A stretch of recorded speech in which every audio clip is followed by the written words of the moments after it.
ಮೊದಲು ಕೂಡ ಕೌಂಟರ್ ವ್ಯಾಪಾರ ಮಾಡಿದ್ದಾರೆ, ಈಗೂ ಕೂಡ ಕೌಂಟರ್ ವ್ಯಾಪಾರ ಮಾಡ್ತಾರೆ. ಇವರಿಂದ ಏನಾದರೂ ಅವ್ರಿಗೆ ತೊಂದರೆ ಇದ್ದಿದ್ರೆ ಅವ್ರು ಯಾಕೆ ಮೊದಲು ಬಂದು ವ್ಯಾಪಾರ ಕೊಡಲ್ಲ? ಯಾರು ಇವ್ರ ಮೇಲೆ ಯಾಕೆ ಅವ್ರು ರಿಪೋರ್ಟ್ ಮಾಡಲ್ಲ ಪೊಲೀಸ್ ಸ್ಟೇಷನ್ ಬಂದು? ಈಗ ನಾನು ಇನ್ಮೇಗಾದ್ರೂ ಕೂಡ ಇವ್ರು ಯಾಕೆ ಸಹಿಸ್ಕೊಂಡಿರ್ತಾರೆ? ಪ್ರಾಬ್ಲಮ್ ಆಗತ್ತದಂದ್ರೆ ಬರ್ಲಿಲ್ಲ ಸ್ಟೇಷನ್ಗೆ. ಹಿಂದೆ ಅವ್ರಿಗೆ ಯಾವುದೋ ಒಂದು ಒಬ್ಬನೇ ಮಗ, ಆಮೇಲೆ ಇರೋ ಒಬ್ಬ ಇನ್ನೊಬ್ಬ ಮಗ ಮಿಲಿಟರಿಯಲ್ಲಿದ್ದಾನೆ, ಅವನು ರಜಾ ಬಂದರೂ ಕೂಡ ಅವನಿಗೆ ರಜದಲ್ಲಿ ಸರಿಯಾಗಿ ರಜಾ ಕಟ್ ಮಾಡೋದು ಬಿಡಲ್ಲ ಅವರು. ಆ ಥರ ತೊಂದರೆ ಕೊಡೋದ್ರಿಂದ ಇವರು ಭಯಭೀತರಾಗಿ ಸುಮ್ಮನಿದ್ದಾರೆ. ಆದರೆ ಯಾವಾಗ ಇವ್ರ ಮೇಲೆ ಒಂದು ಜೀವಕ್ಕೆ ಅಪಾಯ ಆಗೋ ಥರ ಯಾವುದಾದ್ರೂ ಹಲ್ಲೆ ಆದ ತಕ್ಷಣ ಇಲ್ಲಿ ಬಂದುಬಿಡ್ತಾರೆ ಅವರು. ಈಗಲೂ ಕೂಡ ನಿನ್ನೆ ಇವನ್ನ ದಾರಿಯಲ್ಲಿ ಅಟ್ಯಾಕ್ ಮಾಡಿ ಇವನು ತಪ್ಪಿಸ್ಕೊಂಡು ಬಂದಿದ್ದಾರೆ. ಇಲ್ಲ ಅಂತಂದ್ರೆ ನಿನ್ನೆ ಅವ್ರು ಹೊರಗೆ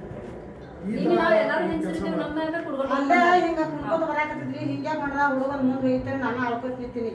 ಆಟ ಕೂಡ ಅಂದ್ರೆ ಬಡದ ಮತ್ತೆ ಬಂದು ನಮ್ಮ ಮನೆ ಮಟ್ಟ ಬಂದು ಯಾಕೆ ಹಿಂಗೆ ಮಾಡಿ ಬಡದ ಹಾಜಾಗ ಅಂತ ಹುಡುಗಿ ಯಾವ ಮಾಡಿದ್ರಿ ಹಾಜಾಗ ಮಂದಿ ಇರ್ತಾರೆ. ನಿನ್ನೆ ನೀವು ನಿನ್ನೆ ಆಗಿದ್ದ ಘಟನೆ ಮೇಲೆ ನಮ್ಗೆ ಏನು ಕಂಪ್ಲೇಂಟ್ ಕೊಟ್ಟಿದ್ದೀರೋ ಅದನ್ನ ನಾವು ದಾಖಲು ಮಾಡ್ಕೊಂಡಿದ್ದೀವಿ.